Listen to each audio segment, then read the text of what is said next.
बिस्मिल्लाहिर्रहमानिर्रहीम अस्सलाम वालेकुम। प्रीवियस लेक्चर में हम लोगों ने कुछ डेफिनेशन वगैरह को डिस्कस किया था। Accounting period, stock, account payable, account receivable, और उससे पहले हम लोगों ने other income, drawings and expenses. आज जो एग्जांपल्स डेफिनेशन हम लोगों ने डिस्कस करनी है उनमें सबसे पहले हमारे पास आ रहा है bank overdraft. Bank overdraft, bank overdrawn, या फिर बैंक ओडी, कुछ भी वर्ड यूज कर सकता है। देखें, ड्रॉ मतलब बैंक में से अपना पैसा निकालना, लेकिन ओवरड्रॉन जितना रखा था उससे ज्यादा था, तो फिर मेरे ऊपर लायबिलिटी बन जाएगी। देखिए, अगर मेरा अपना पैसा बैंक में रखा हुआ है, सपोज आपके बैंक के अकाउंट में मौजूद है 50,000 रुपए, आप 50,000 रुपए तक अपने बैंक अकाउंट से पैसा निकलवा सकते। आपकी बात कर रहा हूं, आप बैंक अकाउंट से 50,000 रुपए तक अपना पैसा निकलवा सकते हो, वो भी अगर आपके पास चेक हो या आपके पास एटीएम कार्ड, तब जाके निकलवा सकते हो। आप without cheque, without ATM card bank में चले जाए, इवन के मैनेजर आपका दोस्त क्यों ना लगता हो, बल्कि सगा भाई क्यों ना बैठा हो, बैंक से पैसा, आपके अकाउंट से पैसा नहीं निकाल के देंगे जब तक कि आप उन्हें चेक ना दे दो। हालांकि उन्हें भी पता होगा कि हाँ जी आपके अपने पैसे हैं, रखे हुए हैं, लेकिन एक मेथड है बैंक से विड्रॉ करवाने का। आप अपना पैसा नहीं विड्रॉ करवा सकते जब तक कि आप चेक ना। अब होता क्या है, अक्सर बिजनेसेस के पास ये फैसिलिटी मौजूद होती है। या आपने क्रेडिट कार्ड का नाम सुना हुआ है। एटीएम कार्ड ना दो किस्म के होती हैं, debit card and credit card. Debit card होता है कि अपना ही पैसा हम लोगों ने यूटिलाइज करना है, जो मेरे अपने बैंक अकाउंट में पैसा मौजूद है वो हम लोगों ने यूटिलाइज करना है, उसे डेबिट कार्ड। वहां पर ओवरड्रॉन का कोई कॉन्सेप्ट नहीं होता। लेकिन क्रेडिट कार्ड बैंक की तरफ से एक फैसिलिटी होती है।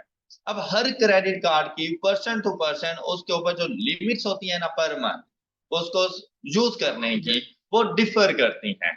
1 लाख की लिमिट है, 2 लाख की है, 5 लाख की है, 10 लाख की है, डिपेंड करता है कि आपका बिजनेस कितना बड़ा है, आपकी जरूरियात कितनी है, फिर उनके ऊपर चार्जेस भी उतने हैवी हमें पे करने पड़ते हैं। अब अगर आपके क्रेडिट कार्ड के ऊपर 1 लाख रुपए की फैसिलिटी मौजूद है, इट मींस दैट बैंक आपको ये ऑफर कर रहा है कि इस करंट मंथ के अंदर अगर आपको 1 लाख रुपए तक पैसों की जरूरत हो, तो आप इस क्रेडिट कार्ड की मदद से पैसे भी विड्रॉ कर सकते हैं। कहीं शॉपिंग वगैरह करनी हो, आप वहां पर भी इसको यूटिलाइज कर सकते हैं।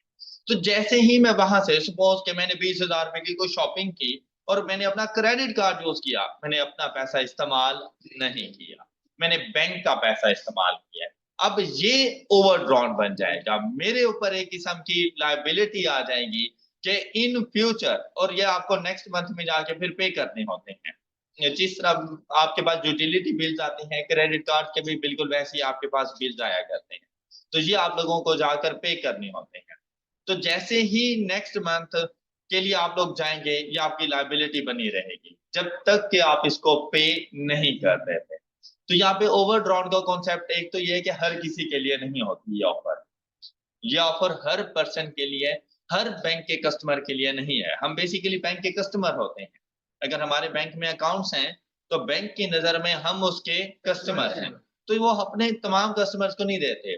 वो अगर आप लोग हैवी सैलरी पेड है या आप लोगों का अच्छा खासा बिजनेस है, तब आपको ये सहूलत मिलती है, अदरवाइज नहीं। तो क्या होता है कि हम लोग एक्सेस अमाउंट, अपनी अमाउंट से ज्यादा अमाउंट तो अपने बैंक अकाउंट से विड्रॉ कर लेते हैं, तो फ्यूचर के लिए वो हमारी लायबिलिटी बन जाती है। अगर क्वेश्चन साइलेंट हो और सिर्फ लिखा हुआ हो बैंक बैलेंस, तो फिर हमारा पॉजिटिव बैलेंस है, फिर हमारा वो एसेट है। लेकिन अगर लिखा हुआ है बैंक ओवरड्रॉन, बैंक ओवरड्रॉप, तो वो हमारा नेगेटिव बैलेंस है कि मैंने बैंक वालों के पैसे देने हैं, तो वो हमारे ऊपर लायबिलिटी बन जाती है। तो जितने पैसे अगर हम बैंक के यूटिलाइज करते हैं और जितनी देर के बाद उनको पे करेंगे, बैंक उसके ऊपर हमसे चार्जेस लेता है, इंटरेस्ट लेता है। तो ना सिर्फ हमें वो अमाउंट पे करनी पड़ती है, बल्कि साथ में इंटरेस्ट भी पे करना पड़ता है अगर हम टाइम पीरियड से ज्यादा चले जाएं तो। All right? Yes, yes. अब देखें, the excess amount withdrawn from the bank, interest is charged on withdrawn balance by the bank. Any issue? Clear हो गई बात? अब चलते हैं हम लोग बिजनेस ट्रांजैक्शन। आगे अकाउंटिंग में हमारी नजर सिर्फ बिजनेस ट्रांजैक्शन के ऊपर होती है और हर बिजनेस की ट्रांजैक्शन हमें बता दी जाएंगी। हमने क्या करना होगा कि उस बिजनेस ट्रांजैक्शन को ना हम लोगों ने क्लासिफाई करना होगा। ये जो हम लोगों ने अभी डेफिनेशन वगैरह पढ़ी एलिमेंट्स वगैरह के अंदर, कि कहाँ पर एसिड शामिल है, कहाँ पे लायबिलिटीज शामिल है, कहाँ पर सेल्स हैं, सेल्स रिटर्न है, परचेजेस हैं, परचेज रिटर्न है, एक्सपेंसेस हैं, अदर इनकम है, कैपिटल है, ड्राइंग्स है, each and everything. Her business transaction में हम लोगों ने ये चीजें जाकर आइडेंटिफाई कर।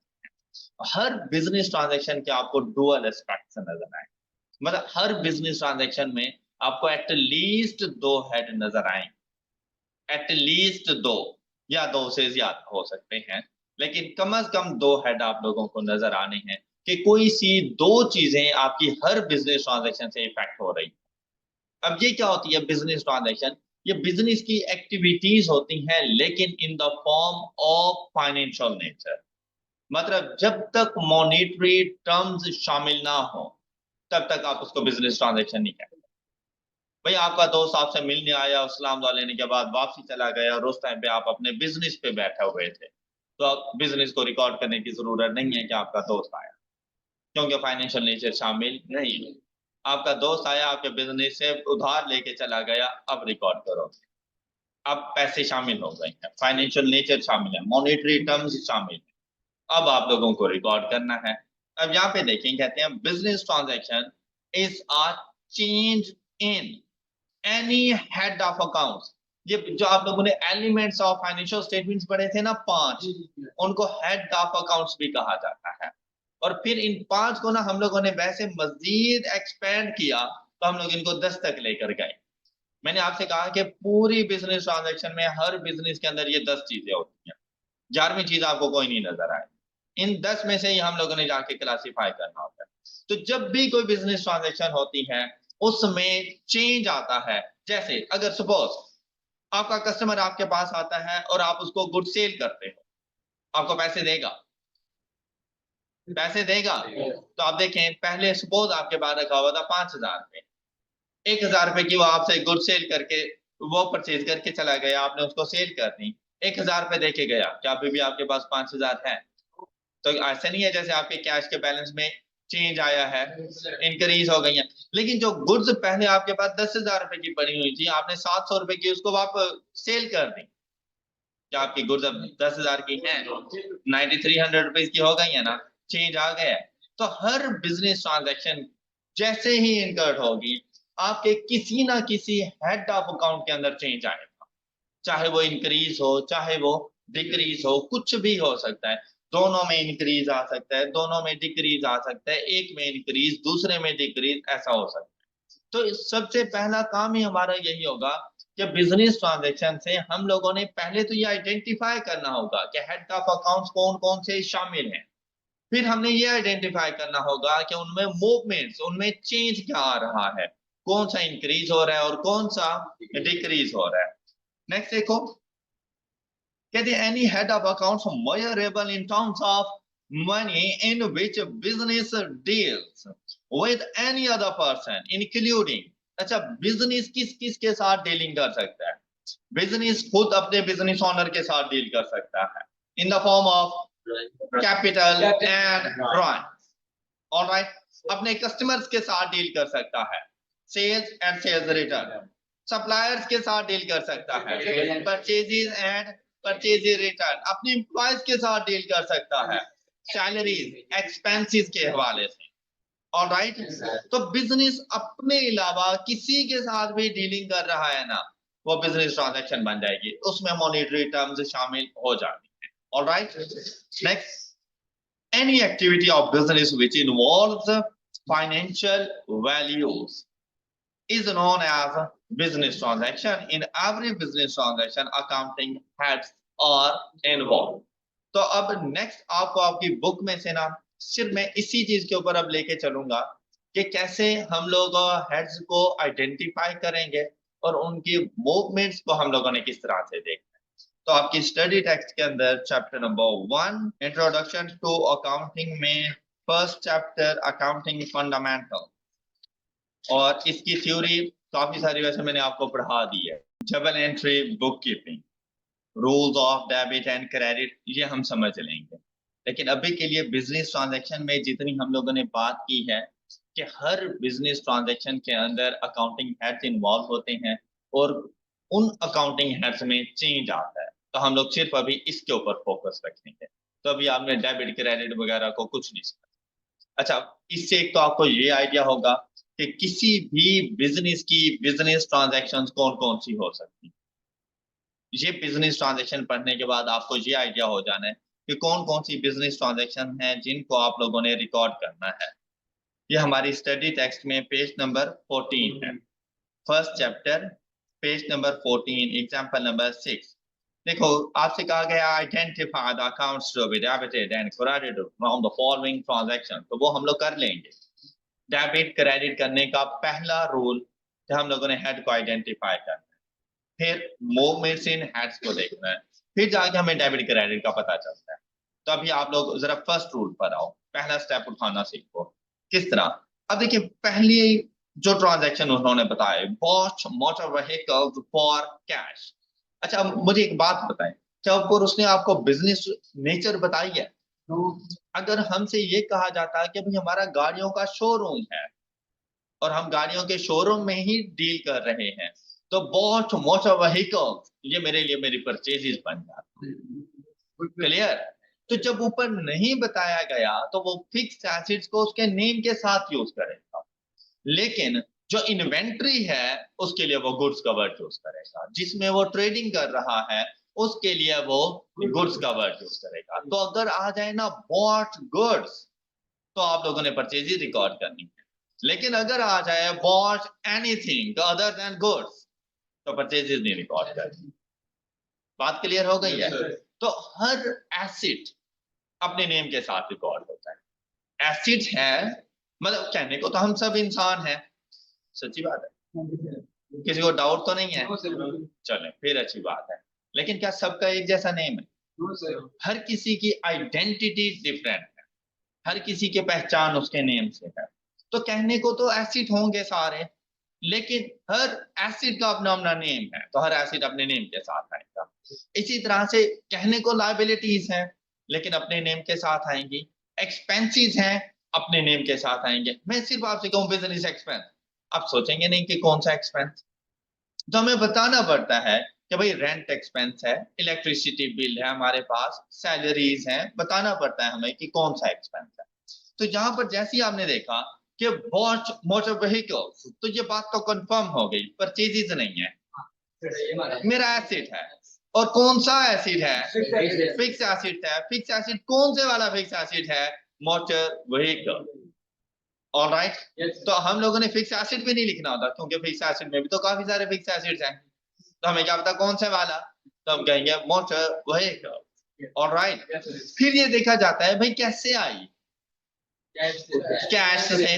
तो दूसरा जो हेड इन्वॉल्व हुआ है वो कैश इन्वॉल्व हो गया। क्लियर? अच्छा देखो, दो हेड जरूर इन्वॉल्व होते हैं, लेकिन अगर यहां पर देखो तो दोनों ही एसिड हैं, दोनों ही एसिड्स हैं। एक आपके पास फिक्स एसिड आया, लेकिन उसकी वजह से आपका करंट एसिड्स डिक्रीज हो गया। क्लियर? तो ऐसा हो सकता है, जरूरी नहीं है कि एसिड है तो दूसरा साथ में एसिड नहीं आ सकता, ये पॉसिबल है। एसिड के साथ एसिड्स आ सकते हैं, लाइबिलिटीज के साथ लाइबिलिटीज आ सकती है। क्लियर? लेकिन डिफरेंट डिफरेंट होते हैं, एक जैसे नहीं होते। मतलब मैंने दोनों को कैश, दोनों को मोटर व्हीकल नहीं लिख देना। अब यहाँ पर पहला हेड कौन सा इन्वॉल्व हुआ हमारे पास? Motor vehicle. पहला हेड हमारे पास इन्वॉल्व हुआ मोटर व्हीकल।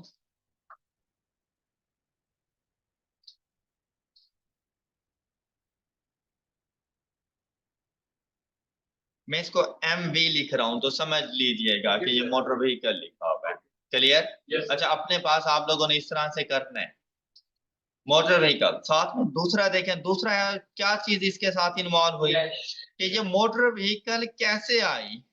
हमने कहा कैश के जरिए। अब आ जाओ इनकी मूवमेंट्स की तरफ। क्या पहले आपके पास गाड़ी थी? अगर सपोज अगर थी भी तो ये एक न्यू गाड़ी आने से आपकी गाड़ियों में इंक्रीज आया या डिक्रीज आया? तो आप इसके साथ लिखोगे कि इंक्रीज इन एसेट। अच्छा, ये आई कैसे?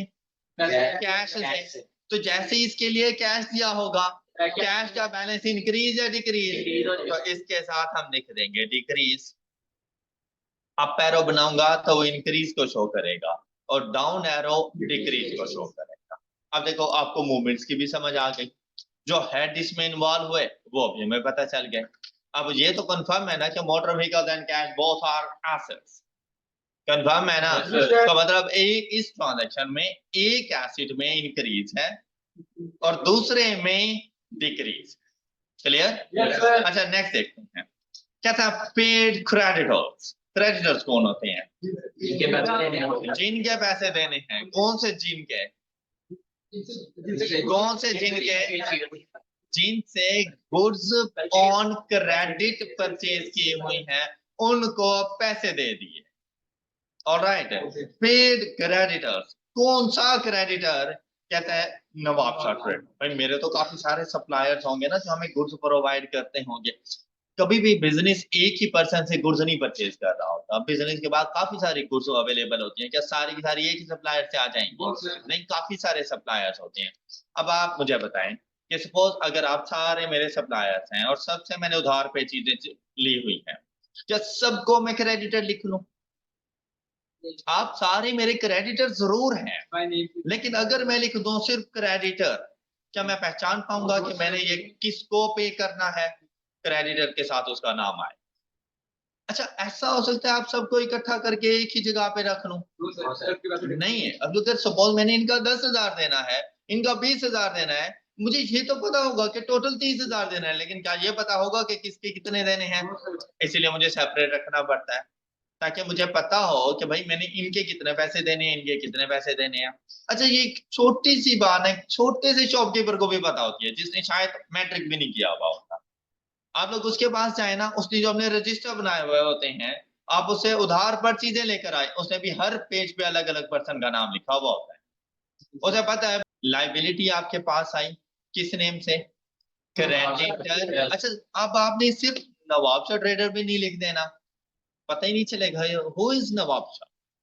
तो उसके साथ क्रेडिटर का वर्ड आप लोगों ने यूज करना है ताकि हमें पता चल सके कि हु इज नवाब शाह। फिर से क्रेडिटर का वर्ड भी नहीं यूज करना, भाई पता नहीं कौन से क्रेडिटर को पे किया है, तो हम बताएंगे नवाब शाह को पे। क्लियर? तो यहाँ पर एक चीज आपके पास आ जानी है, लाइबिलिटी किस नेम से? क्रेडिटर। क्रेडिटर की जगह पे और कौन सा वर्ड हम लोग यूज कर सकते हैं? Trade payable. ट्रेड पेएबल, ये डैश लगा के ना उसका नाम लिख दिया करें, नवाब शाह। और दूसरा कैसे पे किया? तो कैश इन्वॉल्व हो जाएगा। अच्छा, कैश जब पे कर दूंगा तो कैश का बैलेंस डिक्रीज हो जाएगा, कम हो गया।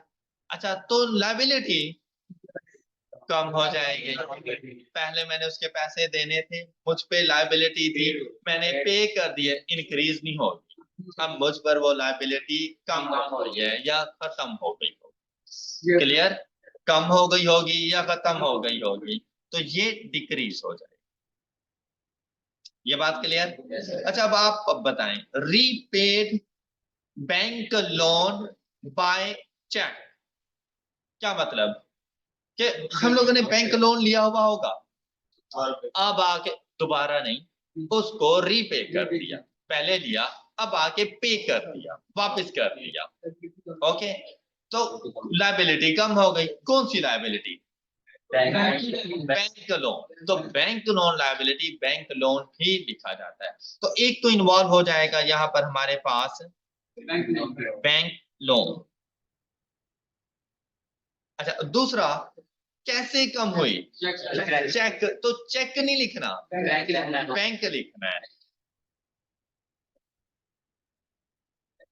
अच्छा, यहाँ पे बैंक से मुराद मेरा अपना बैंक बैलेंस है।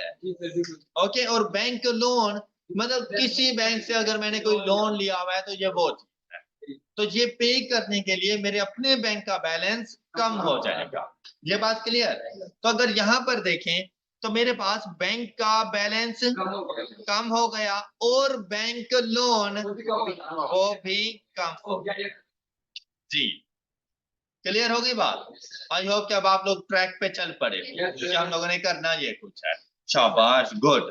नेक्स्ट देखो, sold motor vehicles for cash. अच्छा चलिए ये तो फॉर कैश आ गया। अगर सपोज यहाँ पे ऑन क्रेडिट होता तो कौन इन्वॉल्व हो जाता?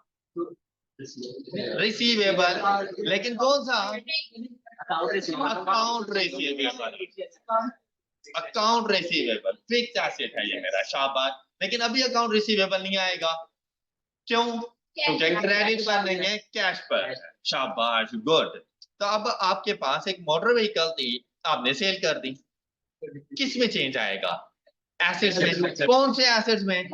Motor vehicle. क्योंकि मोटर व्हीकल को उसके नाम से रिकॉर्ड किया हुआ था, तो आपके पास आ जाएगी motor vehicle.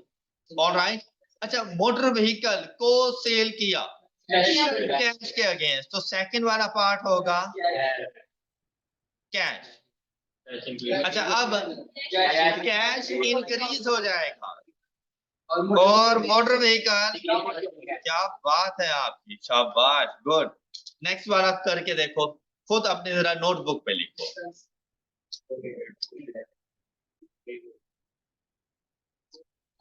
Paid office rent by cheque. तो ये जो ऑफिस रेंट है ये बिजनेस का एक्सपेंस है, ठीक है। तो हम लोग इसको लिखेंगे यहाँ पर रेंट। अच्छा अब आप लोगों ने ना सिर्फ रेंट भी नहीं लिखना, क्योंकि ये रेंट इनकम भी बन सकती है आपकी। तो हमें कहां से पता चलेगा? तो हम साथ में से लिखेंगे रेंट एक्सपेंस। अच्छा साथ में क्या? By cheque. तो जहां पे चेक आ जाता है तो दूसरा हेड। अच्छा अब अगर हमने पे कर दिया तो मेरा बैंक का बैलेंस डिक्रीज हो जाएगा। गुड। लेकिन ऑफिस रेंट इंक्रीज हो जाएगा। मेरा एक्सपेंस बन गया है, जब तक पे नहीं किया था मेरा एक्सपेंस नहीं था। ऐसे ही है ना, पहला इससे पहले मेरे पास एक्सपेंस नहीं था।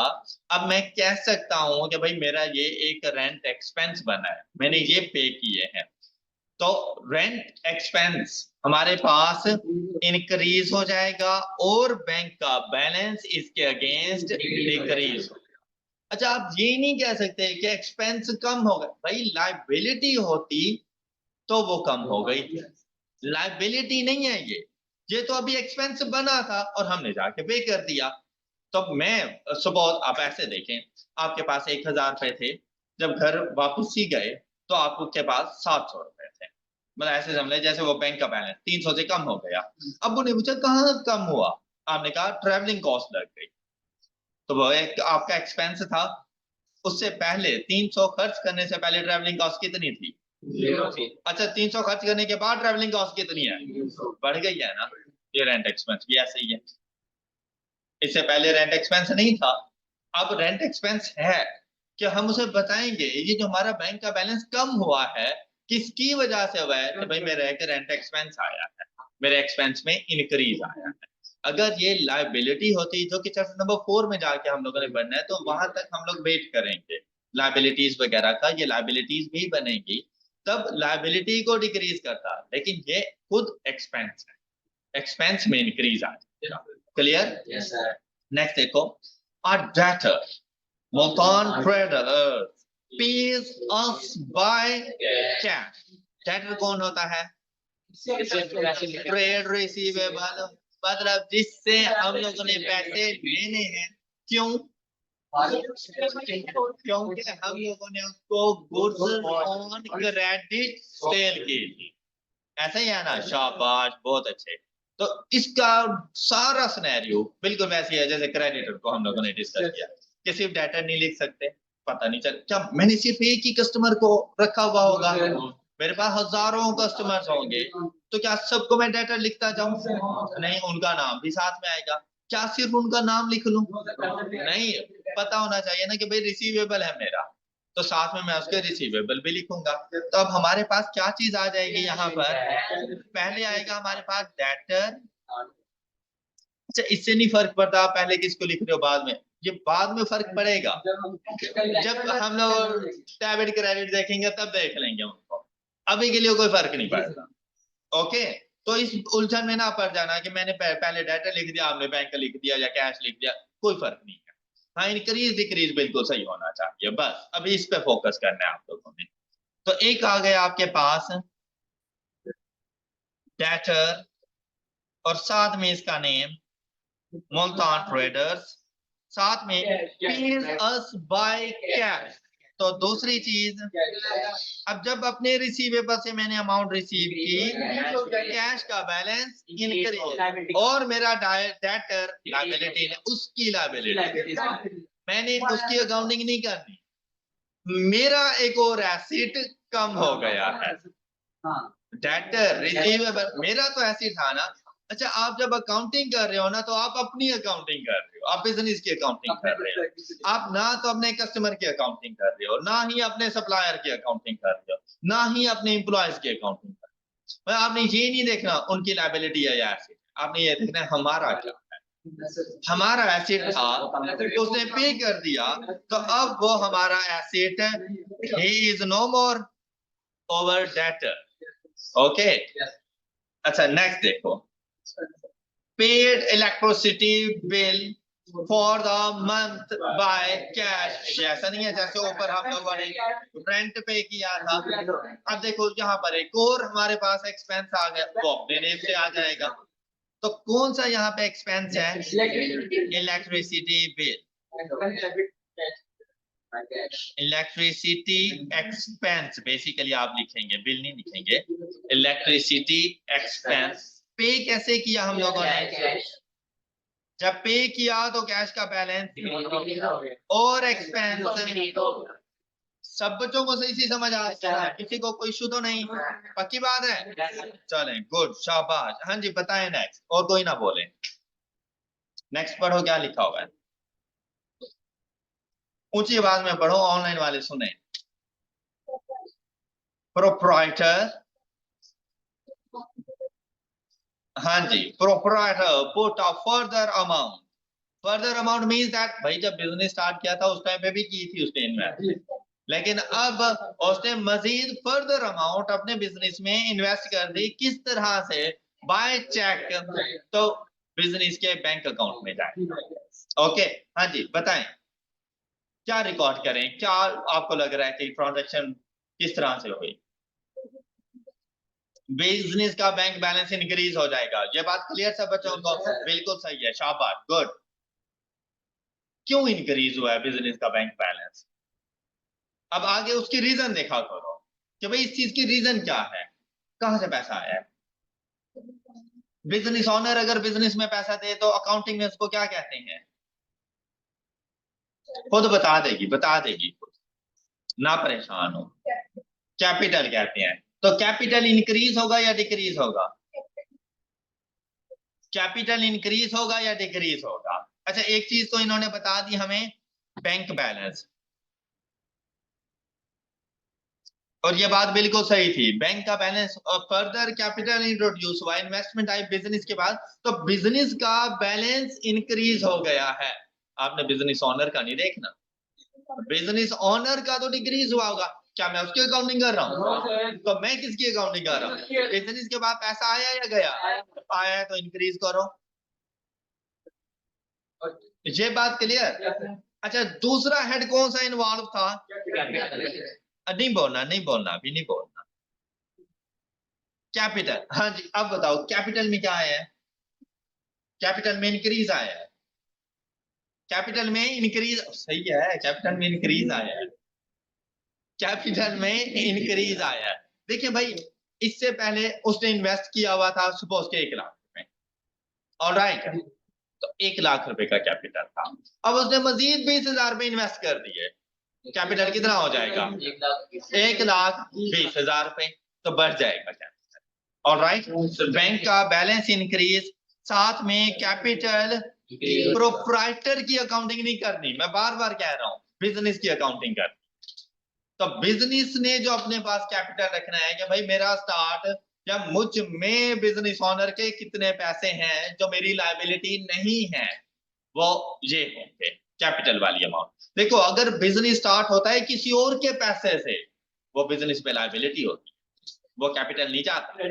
कैपिटल से क्या मुराद है कि बिजनेस को भी पता हो कि मिस्टर बिजनेस ऑनर तुमने इतने पैसे मुझे दिए जिसके ऊपर मैं तुम्हें रिटर्न दे। बात क्लियर हो गई? कोई क्वेश्चन? नेक्स्ट। हाँ जी बोलो। Next transaction.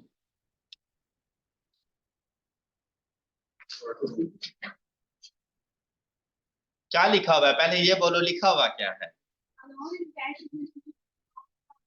शाबाश, गुड। जी बताएं।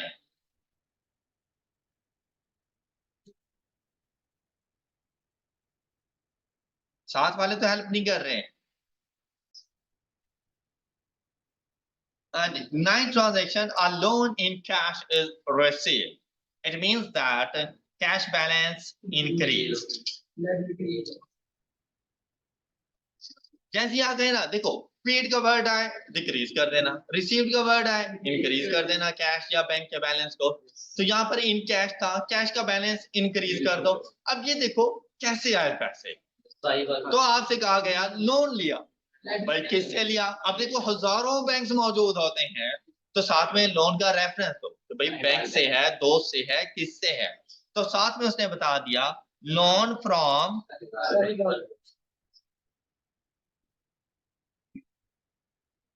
साहिवाल बैंक।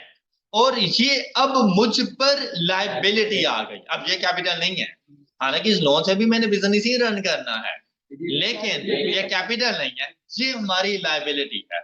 जब लोन नहीं लिया था तो मुझ पर लायबिलिटी भी नहीं थी। अब मैंने लोन ले लिया, मुझ पर लायबिलिटी आ गई, तो लायबिलिटी में इंक्रीज हो जाएगा, कैश का balance increase and liability increase. अच्छा अब आप लोगों ने ये जो रिमेनिंग ट्रांजैक्शन जितनी भी हैं, आप लोगों ने इनके साथ सेम ऐसा ही सलूक कर दिया, हो जाएगा ना? चलें गुड, शाबाश। तो मजीद हम लोग इंशाल्लाह नेक्स्ट लेक्चर में इसको डिस्कस करेंगे। अपना बहुत सा ख्याल रखिएगा। अल्लाह हाफ़िज़।